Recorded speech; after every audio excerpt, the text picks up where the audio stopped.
नमस्कार दोस्तों, wealth sky के एक और नए इंटरेस्टिंग वीडियो में आप सभी लोगों का स्वागत है। मेरा नाम है सुधीर और इस वीडियो में हम बात करने वाले हैं निफ्टी एंड बैंक निफ्टी के बारे में। दोनों के चार्ट को अंडरस्टैंड करेंगे, समझने की कोशिश करेंगे कल से जो नया वीक स्टार्ट हो रहा है उसमें कैसा डाटा बना हुआ है और मार्केट कैसा पॉइंट ऑफ व्यू पे ट्रेड कर सकता है, इसको भी हम समझने की कोशिश करेंगे। साथ ही साथ कुछ आपको ऑप्शंस के रिगार्डिंग कुछ नए अपडेट्स आए हैं, उनके रिगार्डिंग भी मैं आपको कुछ बताऊंगा। एक्सपायरी के रिगार्डिंग कि अब जो बेसिकली आपका अब जो सितंबर स्टार्ट हुआ है इसके बाद आपको हर दिन एक एक्सपायरी मिलेगी, उसके बारे में भी अपडेट करेंगे।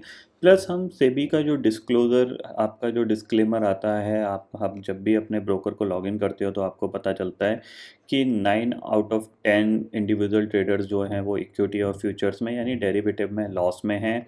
और एवरेज लॉस उनका अगर देखा जाए तो अराउंड 50,000 रुपये का है। और ओवर द नेट ट्रेडिंग, ये सारी चीज़ें आपको देखने को मिलती हैं। तो इसके बारे में हम थोड़ा सा अंडरस्टैंड करेंगे, क्योंकि इसके बारे में अगर देखा जाए तो मैंने कभी मतलब किसी औरों को मतलब इन द सेंस ऑफ कि ऐसा क्यों हो रहा है कि ऑप्शंस में इतने ज़्यादा लोग लॉसेस कर रहे हैं, ऐसा क्या रीज़न हुआ है, इसके बारे में मैंने मतलब किसी को भी वीडियो बनाते हुए नहीं देखा है कि किसी ने अगर इस चीज़ को एक्सप्लेन किया हुआ कि वाई क्यों इतना नेसेसरी हो गया है कि लोगों को ऑप्शन ही ट्रेड करना पड़ रहा है।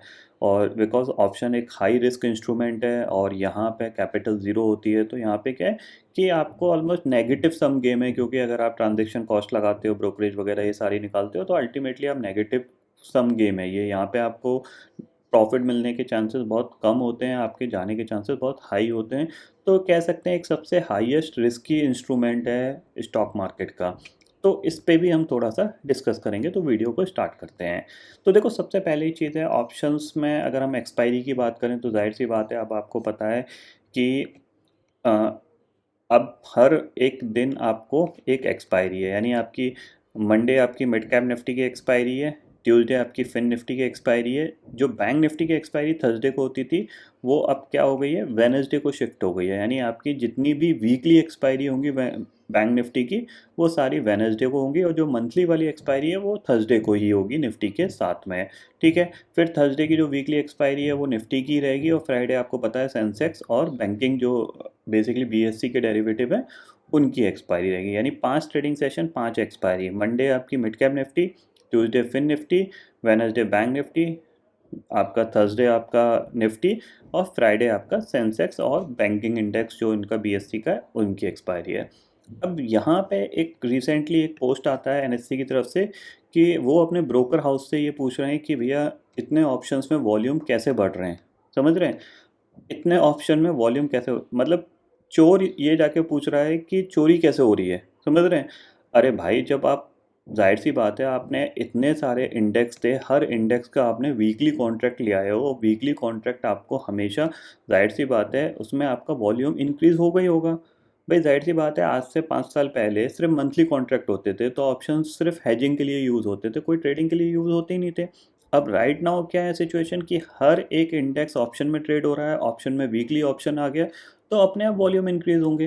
तो इसमें ऐसे हैरानी वाली चीज़ नहीं है कि जिसके रिगार्डिंग एनएससी सर्कुलर पोस्ट करे, ठीक है ना।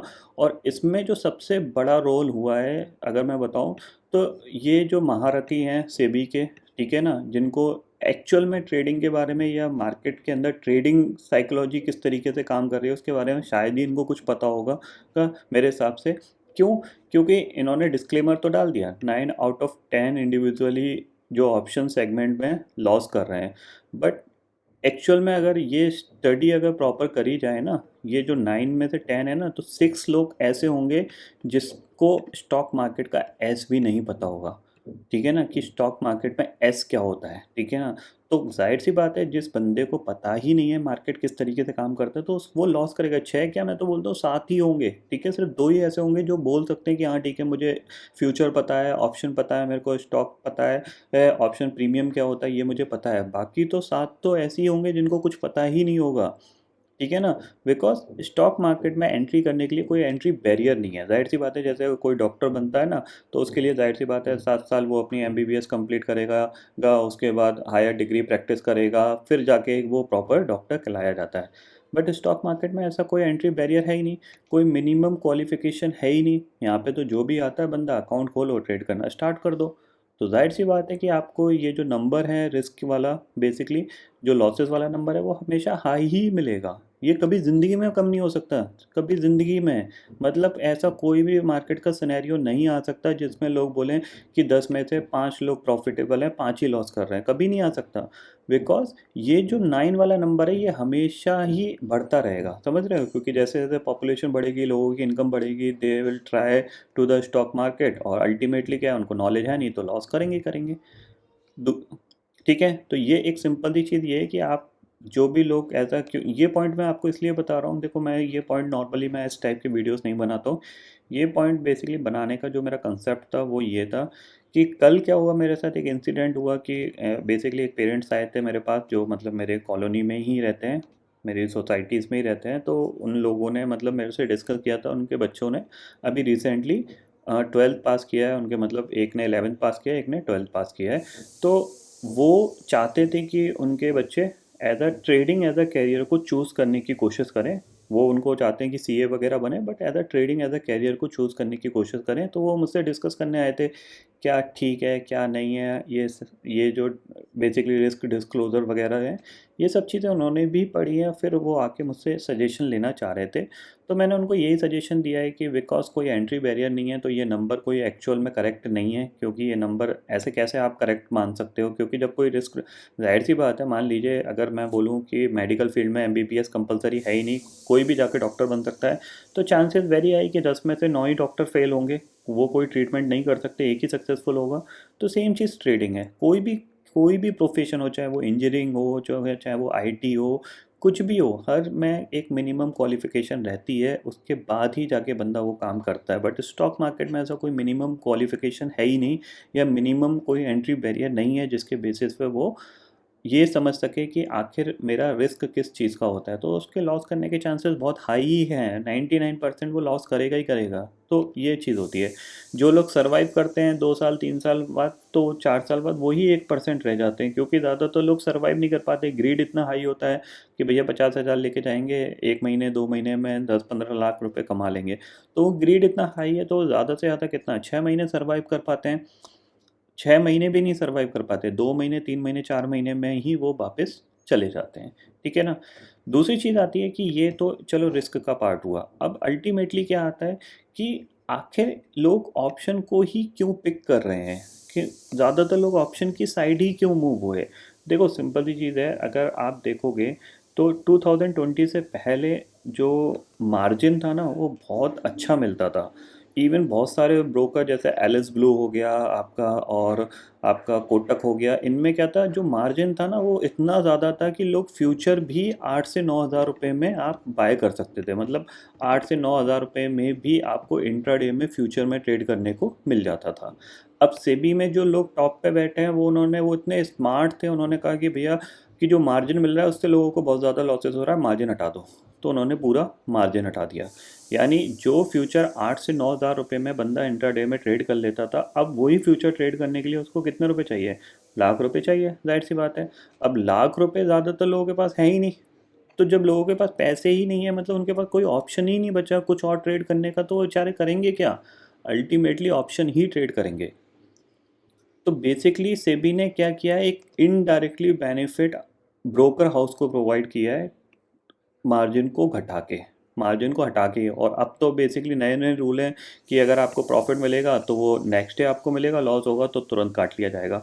बेसिकली फुल अप फ्रंट लेके आओ, ये सारी चीज़ें जो रूल्स हैं ना, तो ये बेसिकली क्या है, रिटेल ट्रेडर को ज़्यादा हैम्पर कर रही है, क्योंकि इंस्टीट्यूशनल के पास तो पैसे की कमी है ही नहीं, बड़े ट्रेडर्स के पास तो पैसे की कमी है नहीं, तो उनको कोई ज़्यादा फ़र्क नहीं पड़ा। बट जो रिटेल ट्रेडर है, अल्टीमेटली उन्होंने क्या किया, फ्यूचर को भी छोड़ दिया, स्टॉक्स में मार्जिन मिलता था उसको भी छोड़ दिया, और वो सारे शिफ्ट किस साइड हो गए, ऑप्शन की तरफ। और ऑप्शन की तरफ जब शिफ्ट होंगे तो होगा क्या, वॉल्यूम बढ़ेगा, लॉसेस भी बढ़ेंगे, लॉस करने वाले लोग भी बढ़ेंगे, और ये सारे लॉसेस जो हो रहे हैं वो ऑप्शन में हो रहे हैं।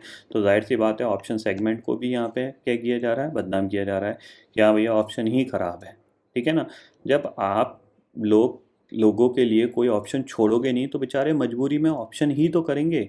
और इसका सबसे बड़ा बिग एडवांटेज किसको मिला है, ब्रोकर हाउस को। आप देख सकते हो लास्ट ईयर ज़ीरोधा का बेसिकली FY23 का प्रॉफिट 2,500 करोड़, इससे पहले 1,000 करोड़।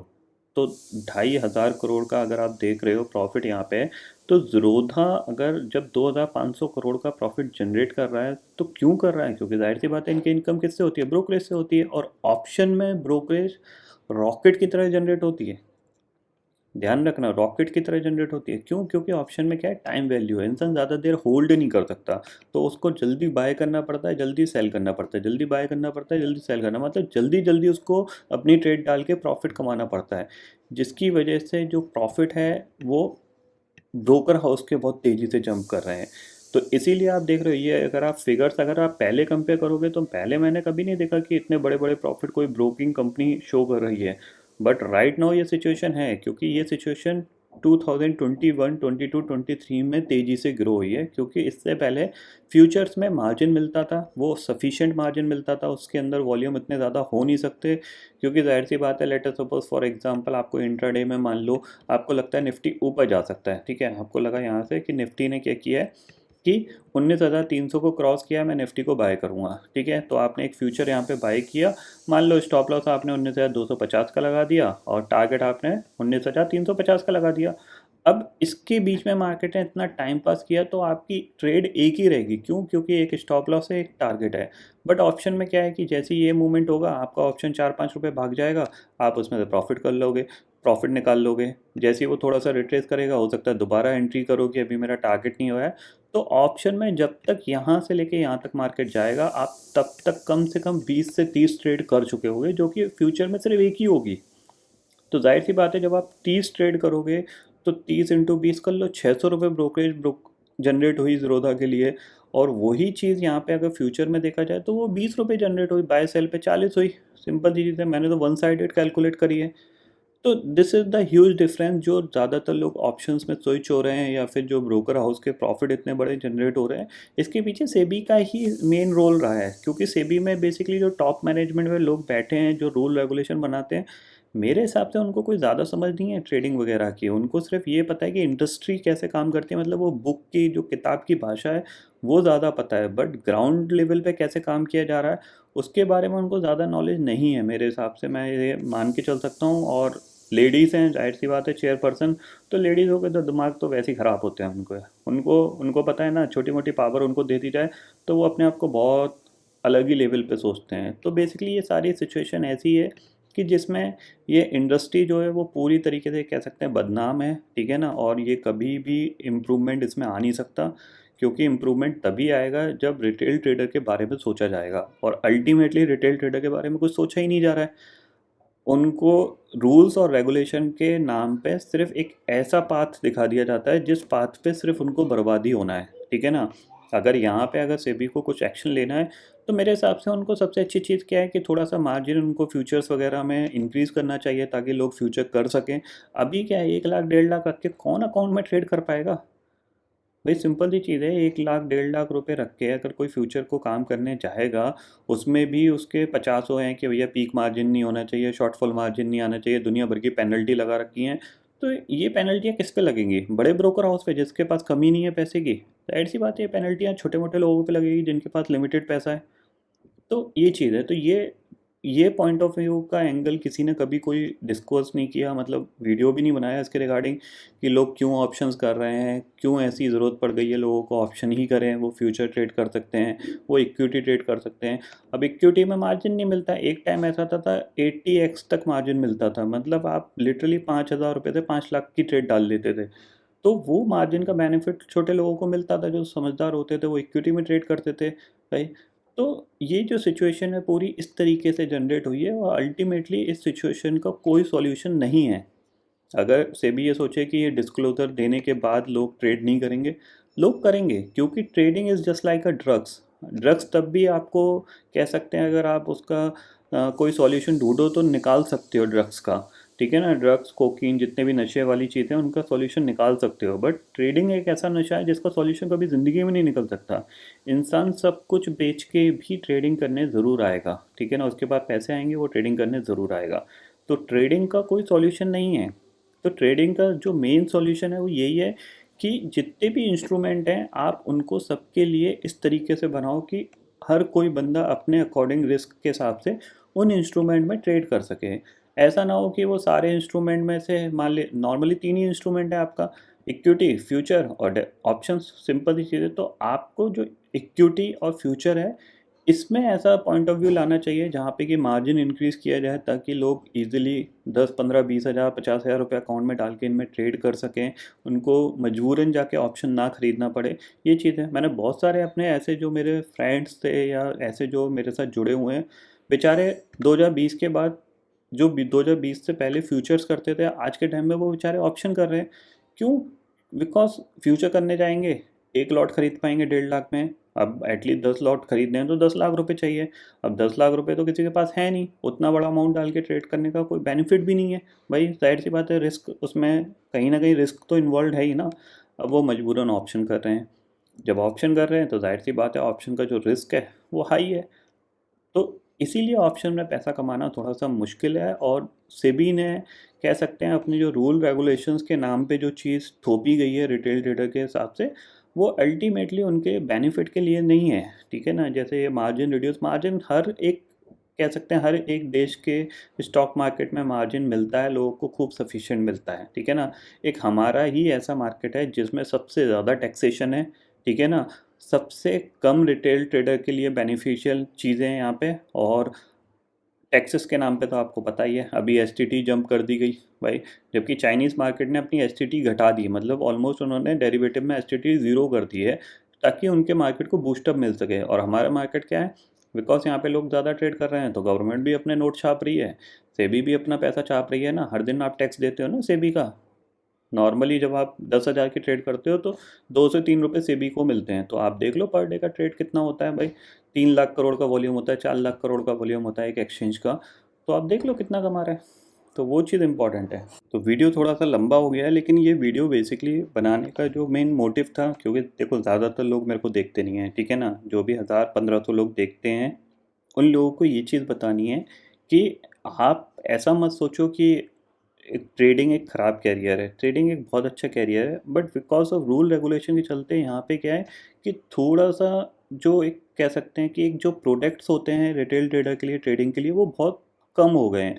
और राइट नाउ तो ऐसा है कि सिर्फ ऑप्शन ही उसके लिए खुला हुआ है जिसमें वो ट्रेड कर सकता है। बाकी फ्यूचर्स हो गया, इक्विटी वगैरह में वो ट्रेड नहीं कर पा रहा, बिकॉज ऑफ कैपिटल इशू है। हर किसी के साथ कैपिटल का इशू है, किसी के पास है, किसी के पास नहीं है।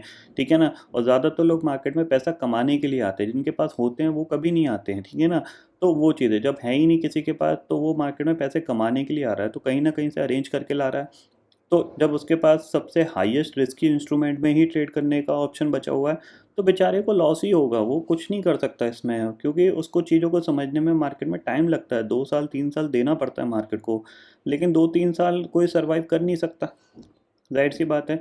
तो वो चीज़ है, जो सर्वाइव कर जाता है वो 1% कैटेगरी, 2% कैटेगरी में चला जाता है। जो सर्वाइव नहीं कर पाता, तो ज़्यादातर सर्वाइव नहीं कर पाते हैं, इसीलिए वो लॉस मेकर हैं। ठीक है ना? तो ये पॉइंट आपको थोड़े से ध्यान रखने हैं कि ऐसा नहीं है कि आप अपनी गलती से लॉस कर रहे हो। इसमें लॉस का जो सबसे बड़ा रोल रहा है वो रेगुलेटर्स का ही रहा है, कि आपको इस प्लेटफॉर्म पे ढकेल दिया गया है कि आप ऑप्शन ही करो। ठीक है ना? हो सकता है कि यहाँ पे जो मार्जिन थे, क्योंकि ये सारे फिगर पहले भी रहते थे, बट पहले इतने नहीं होते थे। बट अब ये फिगर्स बढ़ रहे हैं। क्यों बढ़ रहे हैं? क्योंकि लोगों के पास ऑप्शन ही बचा है ऑप्शन करने के लिए। तो ये प्रॉब्लम रहा है। ठीक है? चलो वीडियो थोड़ा बड़ा हो गया, एनालिसिस समझ लेते हैं थोड़ी सी। तो एनालिसिस में सबसे पहले हम देखते हैं कि निफ्टी का अगर हम समझें तो देखो, मंथली चार्ट पे निफ्टी क्या कर रहा है, अब ग्रीन कैंडल बनाना स्टार्ट कर रहा है, जो कि अच्छी बात है। क्यों? क्योंकि 4 महीने का एक रन अप देखा हमने, उसके बाद ये एक कंसोलिडेशन है। ठीक है? लास्ट मंथ हमने कंसोलिडेशन कर लिया, कंसोलिडेशन के बाद दोबारा से मूवमेंट करने के लिए रेडी हो सकता है मार्केट। ये पॉइंट आपको हमें ध्यान में रखना है। ठीक है? अगर हम शॉर्टर टाइम फ्रेम में चलते हैं तो देखो, डे चार्ट पे मैंने आपको एक चैनल बना के बताया हुआ है। उस चैनल की इंपॉर्टेंस बहुत ज़्यादा है। लोअर साइड पे सपोर्ट के तौर पे आपके पास 19,230 से लेकर 19,200 का जो इम्पोर्टेंट सपोर्ट है, वो आपका अभी तक सस्टेन्ड है। और हायर साइड पे जो आपको रेजिस्टेंस फेस करने को मिल सकता है, वो हम इस हाई से लेके ये हाई की हम कैंडल मिला लेते हैं। ठीक है? तो इस तरीके से आपको ये दिख रहा है, ये एक ट्रायंगल पैटर्न है, और ट्रायंगल पैटर्न के अंदर ये ट्रेड कर रहा है। तो जाहिर सी बात है, यहाँ पे क्या है, अगर ब्रेकआउट आएगा तो एक अच्छा खासा यहाँ पे मूवमेंट देखने को मिलेगा, और 20,000 तक निफ्टी जाता हुआ दिखाई देगा। तो कल के ट्रेडिंग सेशन में फॉलो अप बाइंग आ सकती है, इस चीज़ को आप ध्यान में ज़रूर रखिएगा। ठीक है? बैंक निफ्टी में चलते हैं तो बैंक निफ्टी को देख लेते हैं। तो देखो बैंक निफ्टी में भी सेम सिचुएशन है, बट बैंक निफ्टी में क्या है कि अगर आप 50 मिनट टाइम फ्रेम में जाओगे तो स्टिल ये एक चैनल के अंदर स्टक है, ठीक है ना। हायर साइड पे ये एक रेजिस्टेंस एरिया है, लोअर साइड पे ये आपके पास एक सपोर्ट एरिया है, ठीक है, आपको दिख रहा है यहाँ पे। तो जब तक 45,000 के ऊपर ये क्लोज नहीं देता तब तक एक्सट्रीमली बुलिश नहीं होना है, और जब तक ये नीचे 43,500 के नीचे क्लोज नहीं होता तो एक्सट्रीमली बियरिश नहीं होना है। आपको इसी रेंज को प्ले आउट करने की कोशिश करना है। हायर साइड पे जा रहा है तो आप थोड़ा सा सेलिंग का व्यू ले सकते हो, और लोअर साइड पे जा रहा है तो आप थोड़ा सा बाइंग का व्यू ले सकते हो। इस चैनल के अंदर आपको कोई भी अपनी बड़ी ट्रेड को प्लान नहीं करना है, क्योंकि जाहिर सी बात है ऑप्शन है, ज़्यादातर रेंज बाउंड मार्केट में क्या करता है, मार्केट टाइम पास ज़्यादा करता है। तो ये पॉइंट आपको ध्यान में रखना है। तो एनालिसिस के तौर पे निफ्टी और बैंक निफ्टी में ऐसा कुछ खास नहीं है, क्योंकि जाहिर सी बात है एक रेंज के अंदर स्टक है। तो रेंज के अंदर क्या होता है कि आपकी एनालिसिस लगभग एक एनालिसिस आपकी 2-3 दिन तक काम कर सकती है। तो उस पॉइंट ऑफ व्यू को आपको समझ के चलना है। दूसरी चीज़, अगर आप चाहो तो इस हाई को इस हाई से मिला सकते हो, इस तरीके से यूँ करके एक ट्रेंड लाइन बन जाएगी।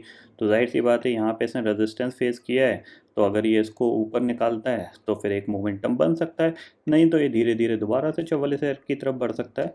तो ये पॉइंट आपको ध्यान में रखना है। ऑलरेडी एक फ्राइडे एक अच्छा मूवमेंट हो चुका है, तो मेरे को लगता है कि कल का ट्रेडिंग सेशन थोड़ा सा कंसोलिडेशन वाला रह सकता है।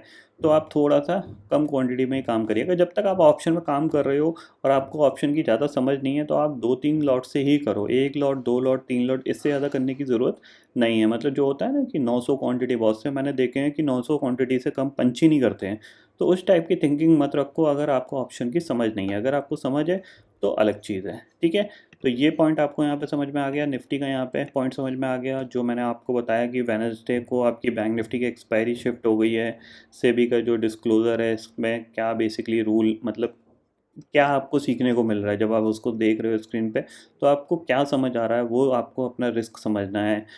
प्रॉफिट्स कैसे बढ़ रहे हैं ब्रोकर हाउस के, उसका रोल क्या है, उसमें सबसे बड़ा जो पार्टिसिपेशन है सेबी के रूल के बाद, तो वो चीज़ मैंने आपको यहाँ पे थोड़ी बहुत एक्सप्लेन करी है। तो वीडियो आपको अच्छा लगे तो डेफिनेटली लाइक और शेयर ज़रूर कर दीजिएगा, और अगर आप चैनल पे नए हैं तो सब्सक्राइब ज़रूर कर दीजिएगा, ठीक है। तो इस वीडियो को यहाँ पे हम कंप्लीट करते हैं।